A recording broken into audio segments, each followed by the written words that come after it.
Hola, buenos días. En primer lugar, pues saludaros. Esta va a ser la primera clase que voy a dar de esta manera. En principio, pues daros ánimo ante la situación en la que estamos viviendo. Y bueno, vamos a intentar a través de esta herramienta, pues explicar los contenidos que estamos viendo en el libro de tercero. Espero que todos mis alumnos de tercero estén bien y sus familias también.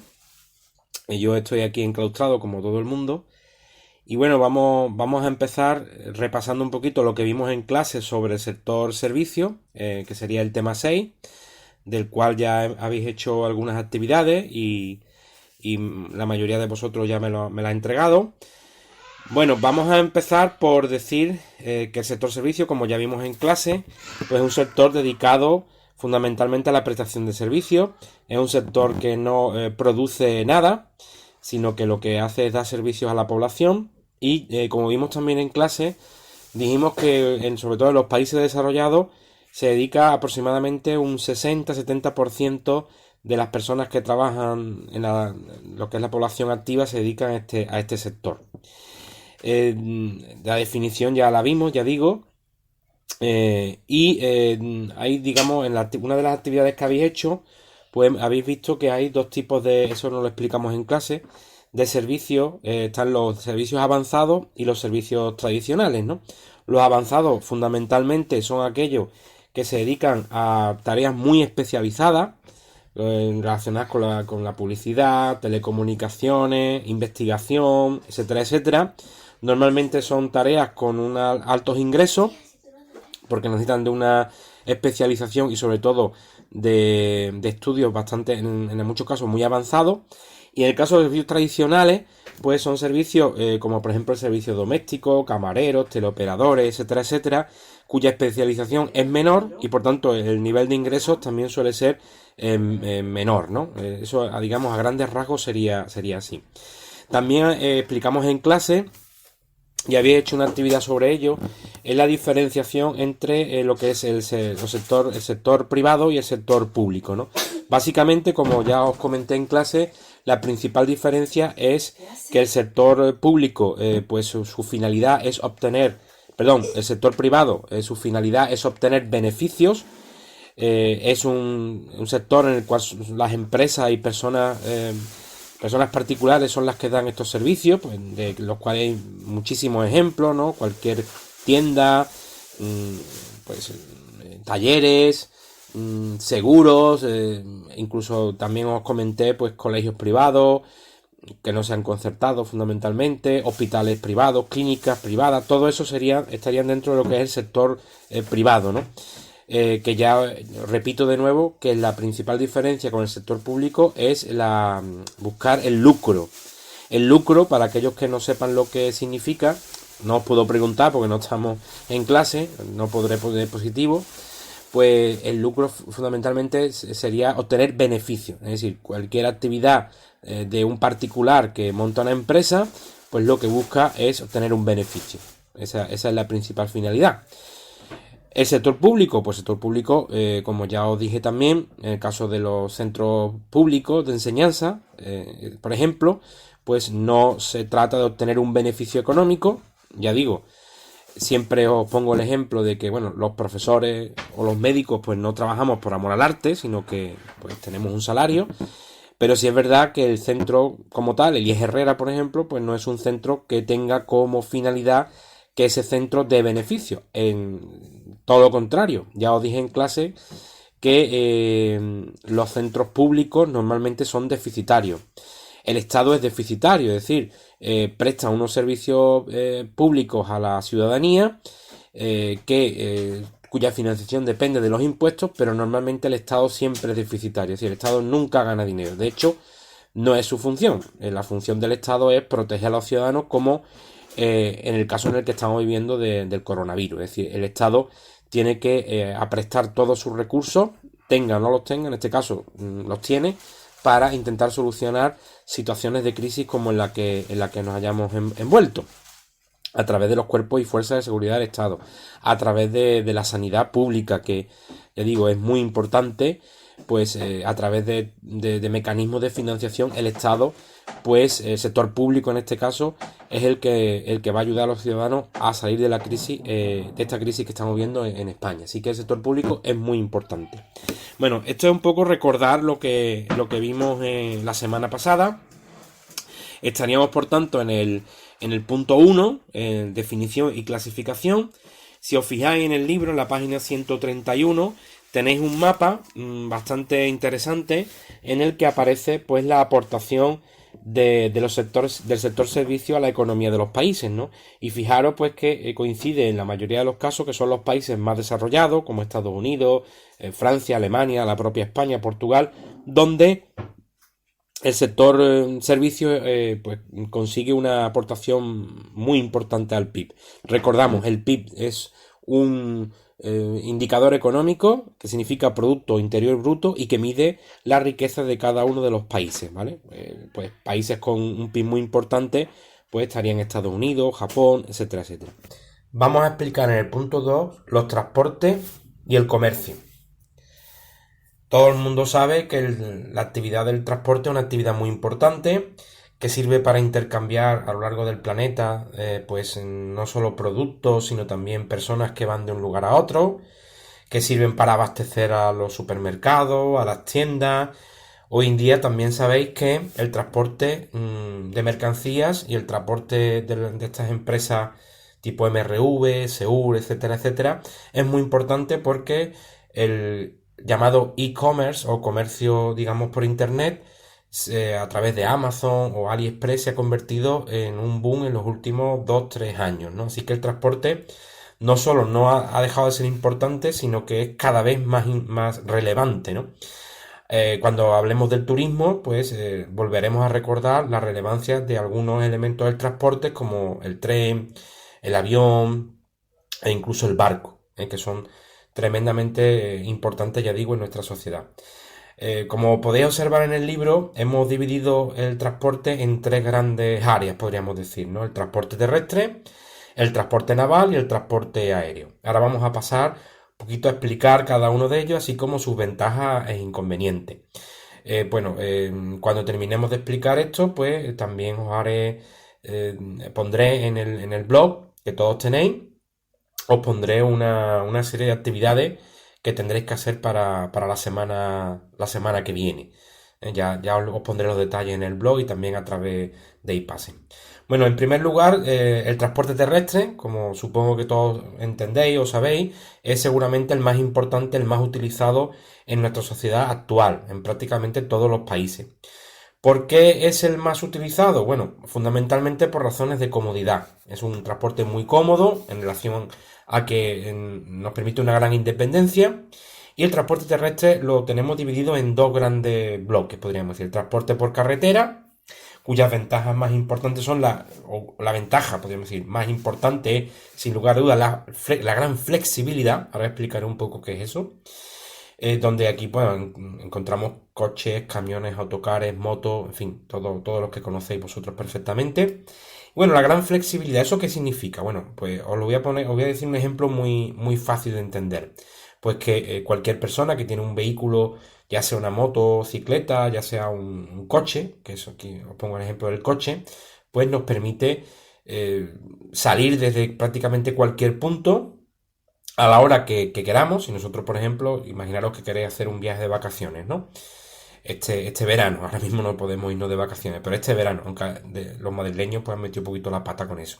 Pues este verano, por ejemplo, pues si podemos tener varias alternativas, ¿no? Depende también del lugar donde vayamos ahí, porque si vamos a un país lejano como Rusia o Estados Unidos, evidentemente tendremos que buscar otras alternativas. Pero si viajamos por aquí, por España, lo más lógico es elegir dos medios de transporte terrestre, o bien el tren o bien el coche. ¿Qué ventajas tiene el tren con respecto a... Perdón, ¿qué ventajas tiene el coche o la carretera con respecto al tren? Bueno, pues la primera gran ventaja es que tú al coger el coche o al ir de viaje no tienes que ir a una estación de ferrocarril. Perdón. Es decir, no tienes que desplazarte adicionalmente, sino que tú coges el coche en la puerta de tu casa o de la cochera, sales a la hora que te dé la gana, a la hora que tú quieras. Es decir, si yo digo, bueno, pues, sobre todo si tienes niños, pues se valora mucho ese hecho, ¿no? Es decir, si tú quieres salir a las 10 de la mañana, a las 11, surgen imprevistos, por cualquier cosa, dice, bueno, pues no voy a salir a las 10, voy a salir a las 11, voy a salir a las 10 y media. No pasa nada, tú sales cuando tú quieres con el coche.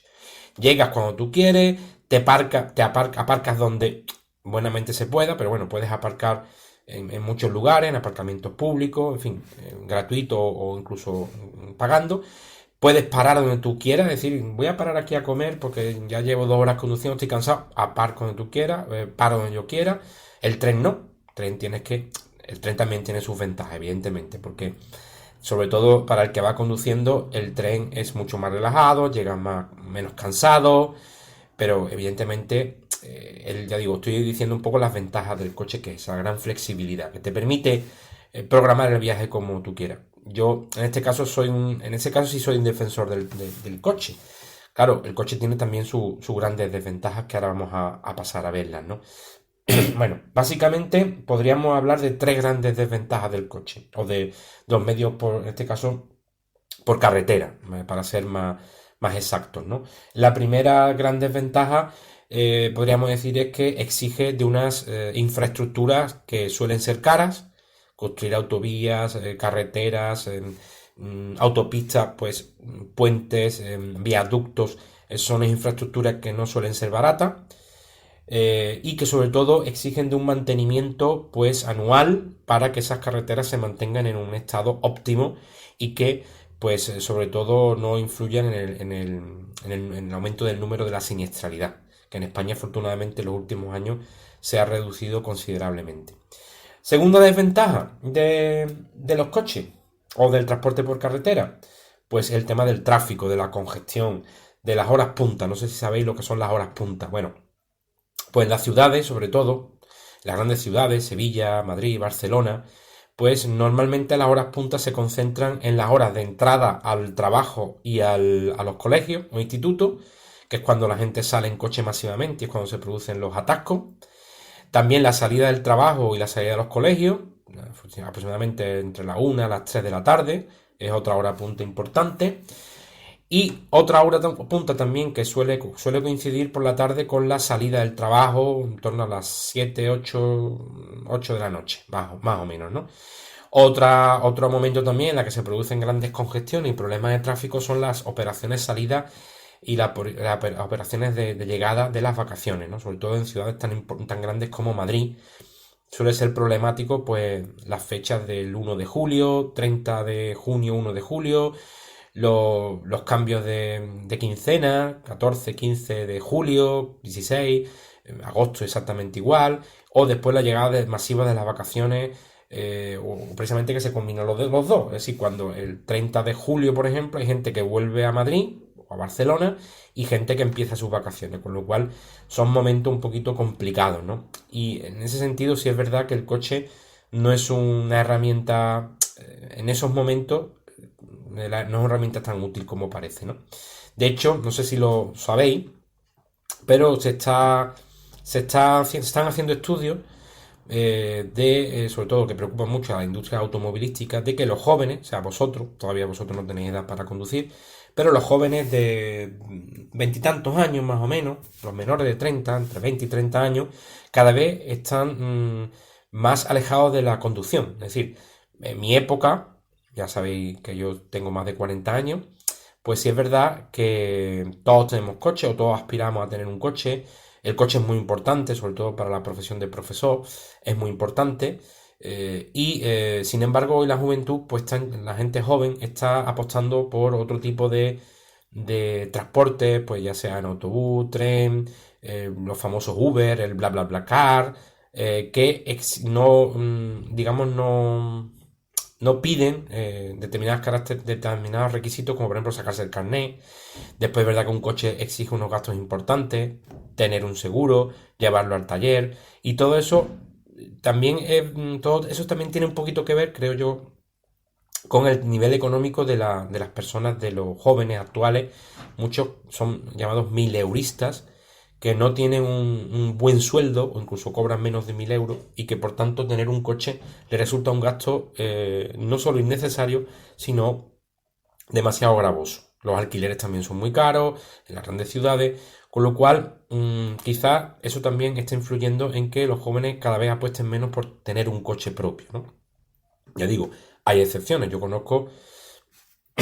Perdón, yo conozco alumnos a los que yo le he dado clase que sí tienen ya su coche propio, pero bueno, ya digo, a nivel general estoy comentando.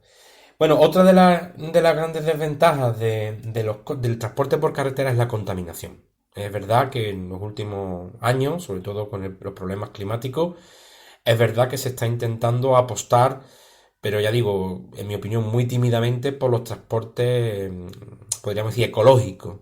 Sobre todo por el híbrido, por coches eléctricos, pero ya digo que al momento actual, la verdad que esa apuesta es bastante tímida y todavía nos queda mucho por andar en ese sentido.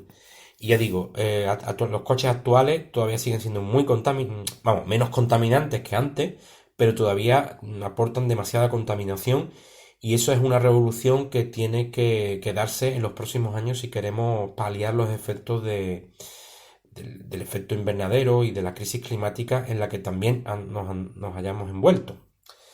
Esas básicamente serían las ventajas, ya digo, e inconvenientes del transporte por carretera. Vamos entonces al transporte por ferrocarril. Bueno, el transporte por ferrocarril no hace falta explicarlo, en fin, todos sabéis muy bien exactamente qué es lo que es eso. Y bueno, tenemos tres ventajas, podríamos resumir en tres las ventajas del transporte por ferrocarril, que es que el ferrocarril, que digamos, por desgracia, aunque ahora os pondré un ejemplo de esto, ¿no? Por desgracia, pues es un transporte que se utiliza poco a nivel de mercancía, no se utiliza, digamos, mucho, pero sí es verdad que tiene una gran capacidad de carga. Y es un transporte que además, en cierto sentido, es menos contaminante. Es decir, podríamos decir, si sumáramos la cantidad de carga que puede llevar un ferrocarril en comparación a la cantidad de camiones que tienen que llevar esa carga, evidentemente el ferrocarril sería menos contaminante, sería más, optimizaría los recursos, podríamos decir. Pero sí es verdad que no tiene la flexibilidad que tiene el transporte por carretera, que esa es la desventaja. ¿Vale? Pero sí es verdad que hay ejemplos últimamente, por ejemplo, no sé si habéis escuchado este tren que se ha fletado ahora mismo con el tema crisis coronavirus, no sé cómo está la cosa, pero sí es verdad que desde hace un año, un par de años, hay un tren que circula directamente desde China hasta Europa y que transporta mercancías China-Europa, Europa-China. Es decir, se ha recuperado de alguna manera un tren que tarda, no sé si 15 o 20 días en llegar, pero sí es verdad que tiene un alto nivel de seguridad, es muy barato y tarda menos que lo que es el transporte por barco. El transporte por barco entre China y Europa tarda más o creo que tarda más que un transporte por tren. Y diréis todo, bueno, ¿y por qué no empleamos el avión? Pues sí, se emplea el avión, evidentemente. Estas grandes compañías como Amazon también emplean el avión para transportar mercancías transatlánticas. Bien, por tanto hemos dicho que el transporte por ferrocarril tiene una de sus ventajas, es que es capaz de transportar grandes volúmenes de mercancía y de pasajeros, con lo cual eso supone un ahorro de costes bastante importante. La segunda ventaja, pues es que es un transporte que ya hemos dicho que contamina poco, con lo cual no lo vamos a volver a explicar. Y la tercera es que es un transporte muy seguro. Son muy raros los accidentes de ferrocarril, se producen evidentemente a lo largo del año, pero pues son poco frecuentes. Es un transporte, por tanto, de una gran seguridad. Vamos entonces a los inconvenientes. Los inconvenientes podemos resumirlos en dos grandes inconvenientes, que son la escasa flexibilidad, que ya lo hemos explicado antes cuando hemos hablado de los automóviles.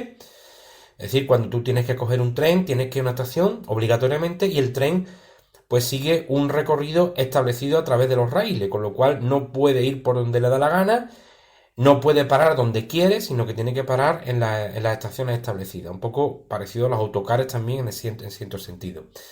Con lo cual ahí está bastante claro lo que es la escasa flexibilidad. Y por último, pues también las infraestructuras que se construyen para los trenes, sobre todo para los AVE, los trenes de alta velocidad, son enormemente caras y también son caras de mantener, con lo cual ahí tendríamos una desventaja en cierta manera importante y en España pues más todavía, porque no sé si lo sabéis o habéis reparado alguna vez en ello, pero España es un país muy montañoso, con grandes montañas, Sistema Central, Sierra Morena, pues las cordilleras béticas, Sistema Ibérico, Cordillera Cantábrica, que hacen que el transporte por ferrocarril y el hecho de hacer vías de ferrocarril y sobre todo vías de AVE sea bastante caro, ¿eh? Hacer viaductos, túneles, todo eso ha supuesto un gasto bastante importante, cosa que no ocurre en otros países como Francia o Alemania, donde el relieve es menos importante que en España. Con lo cual, eso evidentemente ha llevado a España a ser un país en el que el tren no ha tenido mucho éxito, podríamos decir, ¿no? Es un país fundamentalmente en el que la mayoría de los españoles nos optamos siempre por el coche, ¿eh? Digamos, eso fue una decisión, perdón, adoptada, digamos, hace decenios, que se apostó por el coche en lugar de por el tren. Bueno, y de momento en eso seguimos. Es verdad que también se han hecho importantes avances en las líneas de alta velocidad, que también están sometidas a una fuerte polémica porque hay que decir que la mayoría de ellas son poco rentables en general. Bueno, pero no vamos ahora a incidir en ello. Vamos al transporte naval. El transporte naval, hay dos grandes tipos de transporte naval, que es el transporte marítimo, que es el que evidentemente va a través de los mares y los océanos, y el transporte fluvial, ríos y canales, ¿no? Ya sabéis que el único río navegable y el puerto interior, el único puerto importante interior que hay en España está en Sevilla, y el río navegable más importante en España es el Guadalquivir. Bueno, pero en otros lugares de Europa, pues el Danubio, el Rin, o incluso el sistema de canales en Holanda, son medios de transporte muy importantes. Vamos entonces a ver ahora las ventajas del transporte naval, que son fundamentalmente, la podríamos resumir en dos. La primera, pues una parecida al transporte por ferrocarril, que tiene un gran volumen de mercancía y también de pasajeros, con lo cual también el coste de transportar mercancía y pasajeros en barco es mucho menor que el transporte por carretera, por ejemplo, o incluso el transporte en avión, que es también más caro. Perdón. Y la alta seguridad. Es también un transporte en el que los accidentes son muy poco frecuentes. Es verdad, y me estaríais pensando seguramente muchos de vosotros y vosotras en ello, que es verdad que cuando ocurre un accidente de ferrocarril o un accidente de avión o un accidente naval, eso sale en todas las noticias. Ya digo, produce muchas víctimas y son muy escandalosos, pero realmente son muy pocos los que se producen a lo largo del año y son pocas las víctimas. Así que tranquilo, si alguien tiene miedo a viajar en barco o en avión, tranquilo, que no suele ocurrir nada. Bien, inconveniente, pues fundamentalmente el único inconveniente, el gran inconveniente que tiene el barco, el transporte fluvial, es su escasa velocidad. ¿Vale? Es decir, que el que haga un viaje en barco, perdón, pues vas a ver que va a ser un viaje tranquilo, no un viaje, bueno, hay también algunas excepciones, por ejemplo, hay catamaranes, creo que son catamaranes, ¿no? Que viajan a una velocidad un poquito más elevada, pero en general el transporte fluvial es lento, es un transporte relajado. Perdón. Bien, vamos entonces al último transporte que tenemos en la página 135. Ahora hablaré un poquito del canal de Suez, si acaso que tenéis un recurso ahí interesante que podéis leer si queréis ampliar un poquito de información, que es el transporte aéreo. Bueno, el transporte aéreo tiene tres grandes ventajas. Primera es que es muy rápido. No sé si sabéis cuál fue el avión supersónico más rápido de la historia. ¿Lo sabéis? ¿No? ¿Lo vais a buscar por internet? Bueno, pues lo digo yo. Fue el Concorde. El Concorde fue un transporte supersónico, iba a más de la velocidad del sonido, que hacía la ruta París-Nueva York y también creo, si no quiero recordar también que Londres-Nueva York, y Nueva York-Londres, Nueva York-París, ¿vale? Lo que pasa es que este avión sufrió un accidente hace unos veintitantos años aproximadamente, o algo menos, y ya dejó de estar en servicio, se produjo un accidente murieron más de 100 personas, y el avión ya pues era también poco rentable, total, dejó de utilizarse. Bueno, si alguien quiere ampliar información, en YouTube seguramente podrá encontrar información sobre ese avión supersónico, que ya digo, quedan algunos en en un museo cercano a París, creo que hay un ejemplar para que pueda ser visitado, ¿no? Si alguna vez vaya a París, pues ya sabéis. Bien, pues ventaja, ya digo. Es muy rápido, gran seguridad. No volvemos otra vez a incidir en eso, ya lo he explicado anteriormente. Y finalmente, pues es verdad que el transporte por avión en los últimos 20 años aproximadamente, 15, 20 años, sí es verdad que se ha reducido considerablemente. ¿Por qué? Gracias a unas compañías que no sé si sabéis cómo se llaman las compañías estas. ¿Lo sabéis? Sí, las compañías de bajo coste o también llamadas low cost, ¿vale? Seguramente tendréis en mente alguna de ellas, tipo EasyJet, tipo Ryanair, quizás la más famosa, hay varias, Vueling, que es la de Iberia, y estas compañías, pues gracias a una serie de mejoras, de aumento de la eficiencia, como por ejemplo el aumento de pasajeros, ¿qué te digo yo? No ofrecer comida gratis dentro del avión, billetes electrónicos, utilizar aeropuertos que son más baratos, etcétera, etcétera, pues han logrado de alguna manera reducir costes y han permitido que lo que se llama democratizar, ¿no? Es decir, que personas que no tienen recursos no son ricas, para que nos entendamos, no son ricas, puedan acceder al transporte aéreo, que antes, pues ya digo, hace 30 40 años solamente, perdón, estaban al alcance de los más ricos. Y actualmente, pues, cualquier persona con un sueldo medianamente decente puede viajar en avión. Por poner un ejemplo, ahora mismo evidentemente no, pero pues un billete ida y vuelta a Londres desde Málaga puede resultar bastante barato, entre 40 a 50 euros, incluso más barato que un ave, por ejemplo, Herrera Puente Genil. Perdón, Herrera Puente Genil, no, Herrera, en la estación Herrera Puente Genil a Madrid, puede ser incluso más barato, con lo cual, eh, evidentemente, cada vez viaja más la gente en avión. ¿Cuáles son las dos fuertes desventajas del tren, perdón, del transporte aéreo? Pues la primera es que tiene un fuerte impacto medioambiental, produce una gran contaminación. Ten en cuenta que los aviones consumen mucho combustible. Ya sabéis que el combustible que consume el avión o los aviones es el queroseno fundamentalmente, y produce además un tipo de contaminación. La verdad es que normalmente no le echamos mucha cuenta, pero que también tiene sus efectos negativos, que es la contaminación acústica, ¿vale? Es decir, producen una fuerte contaminación acústica, sobre todo en los lugares que están alrededor de los aeropuertos, y evidentemente eso también hay que tenerlo en cuenta. Y por supuesto contribuyen negativamente al cambio climático. La segunda desventaja, bueno, pues que para el transporte de mercancías es poco rentable, es decir, el transporte en avión es muy caro, y las mercancías que se transportan por avión pues son también muy caras. Normalmente se transportan mercancías que necesitan ser transportadas en poco tiempo. Con esto de alguna manera terminaríamos lo que es la parte importante del punto 2.1, que son los transportes.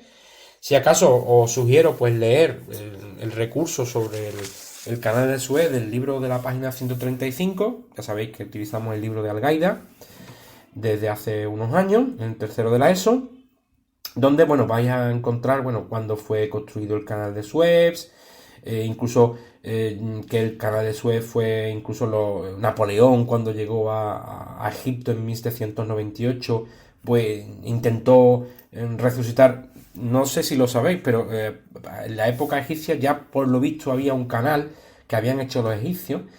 Pero bueno, al fin y al cabo, al final el canal propiamente dicho se construye en 10 años, entre 1859 y 1869. Son los franceses los que hacen el proyecto, y gracias a ese canal pues se reduce la distancia entre el Mediterráneo y lo que es la India, ¿no? Así que supuso digamos, un gran impulso al comercio entre Europa y Oriente. Otro recurso interesante también que tenemos en la página 135 pues son los flujos marítimos, ¿no? Ahí podéis observar cómo el comercio en el mundo gira en torno fundamentalmente a Europa y Estados Unidos, con una línea muy gruesa que comunica el Atlántico, digamos, pero después otros flujos importantes de comercio, pues por ejemplo a través del canal de Suez, que comunica Europa con lo que sería la zona de Oriente Medio, donde están el petróleo, sería el Golfo Pérsico, y con Japón y por supuesto China. Ahí veis que los flujos comerciales también a través del Pacífico son importantes, en fin, para que le echéis un poquito un vistazo. Ahí aparecen algunos de los puertos importantes, como Nueva York, Rotterdam, Amberes, también podríamos poner ahí Algeciras, que es un puerto muy importante, pero bueno, cuando veamos la economía española, pues incidiremos en ese aspecto. Bueno, pasamos al punto 2.2, página 136 de nuestro libro. Vamos a explicar el comercio.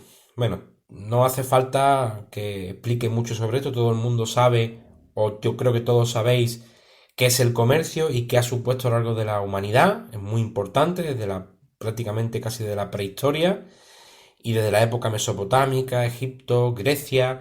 El comercio y las comunicaciones entre las civilizaciones han sido muy importantes para el tema de los intercambios culturales, científicos, digamos, el crecimiento de la economía, la revolución industrial, la revolución de los transportes que supuso la invención del casco de acero, por ejemplo, los barcos del ferrocarril. Es decir, el comercio es muy, muy importante en nuestra sociedad. También sabéis que el comercio ha cambiado en los últimos decenios con la irrupción de Internet.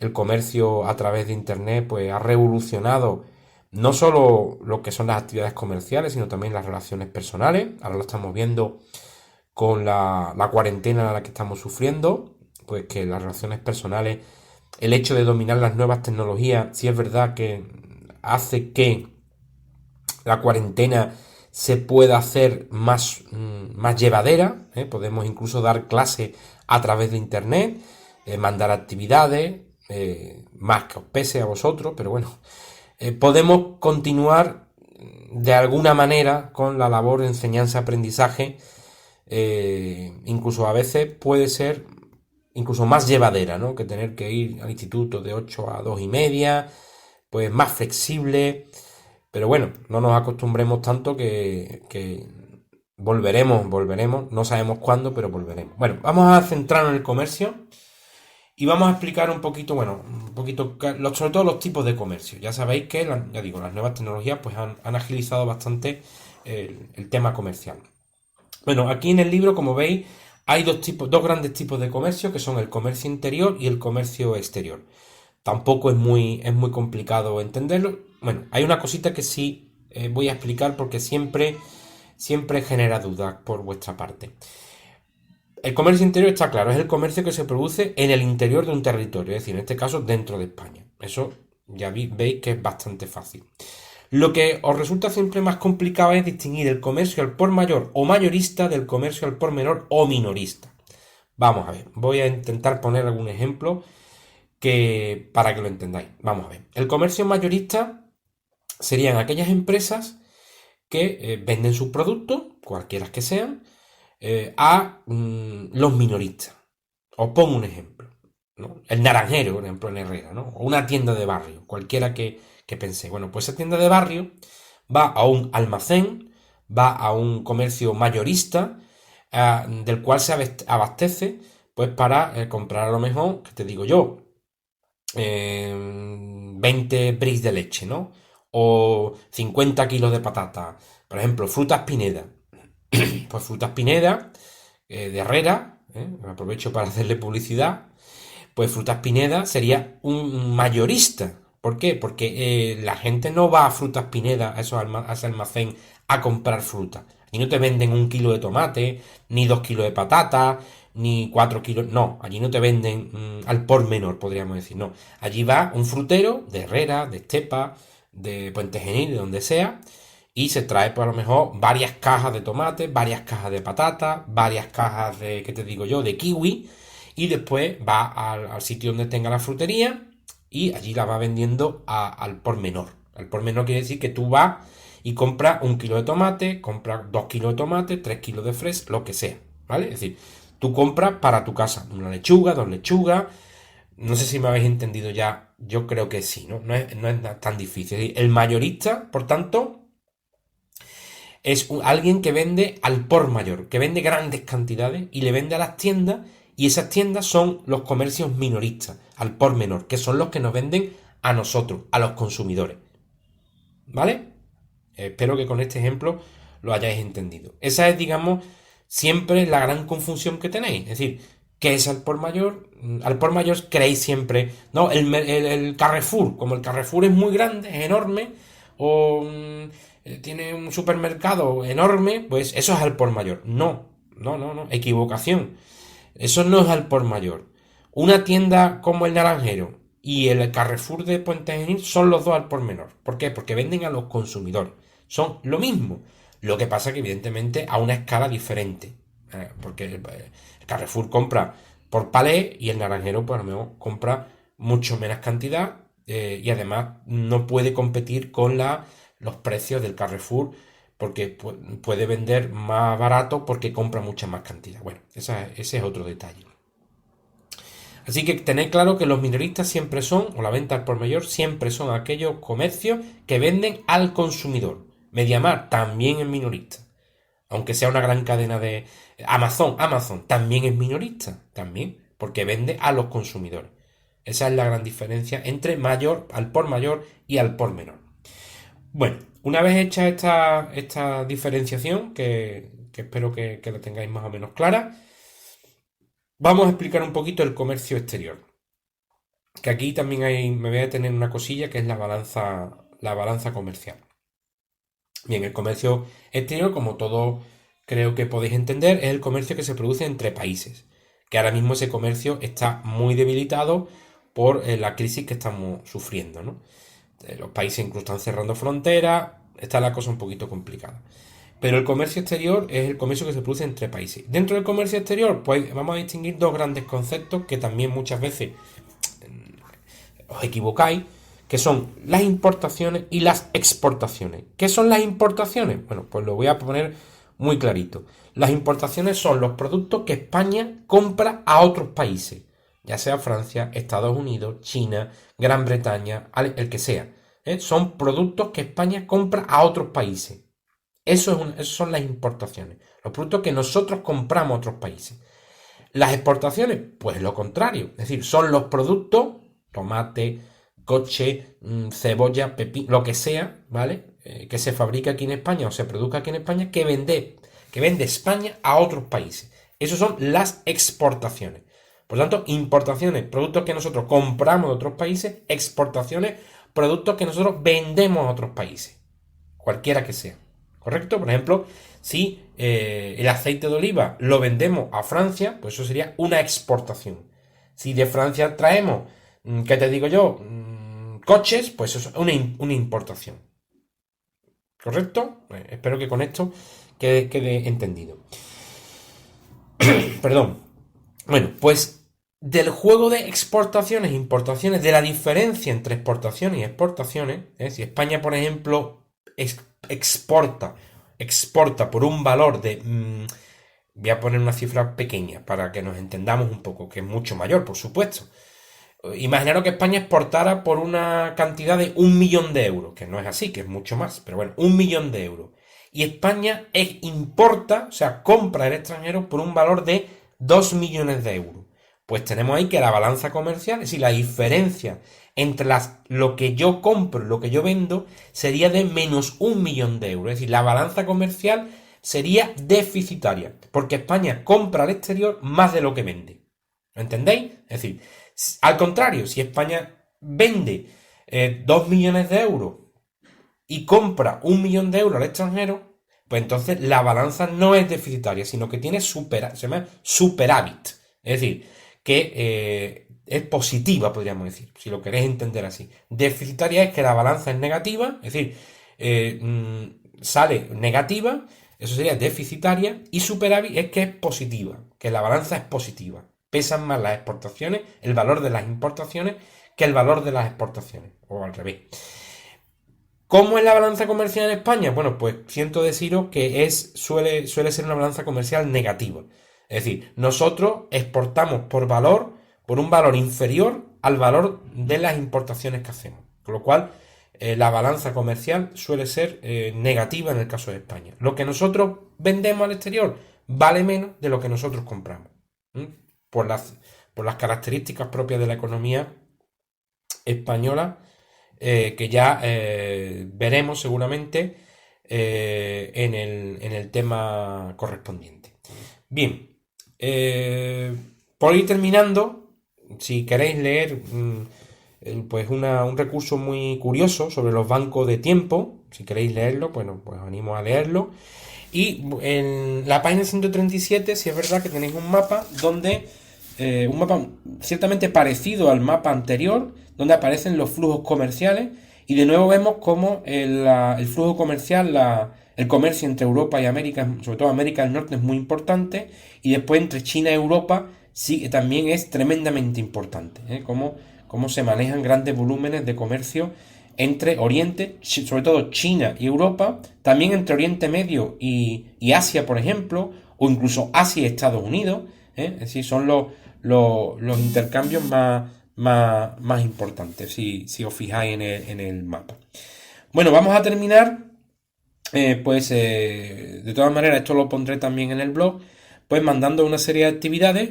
En el blog os pondré, digamos, las actividades que son, y os pondré también el plazo de entrega.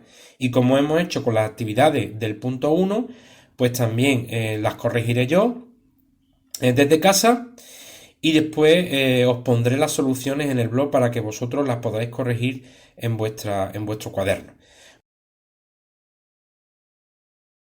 Si tenéis alguna duda, tenéis algún comentario, alguna sugerencia, pues podéis contactar conmigo en el correo que os he facilitado a través de Passen, y también podéis utilizar la plataforma Passen para comunicaros con tanto vosotros como vuestros padres conmigo, por si tenéis, ya digo, alguna duda, algún problema, alguna actividad que no entendáis o incluso alguna sugerencia. Pues no tenéis más que comunicarse conmigo y yo responderé en el tiempo, digamos, más corto que yo pueda. Bueno, nada, mucho ánimo, paciencia, y bueno, ya os pondré otro vídeo donde explicaremos el siguiente punto, que va a ser el punto 3. Bueno, un saludo a todos, adiós.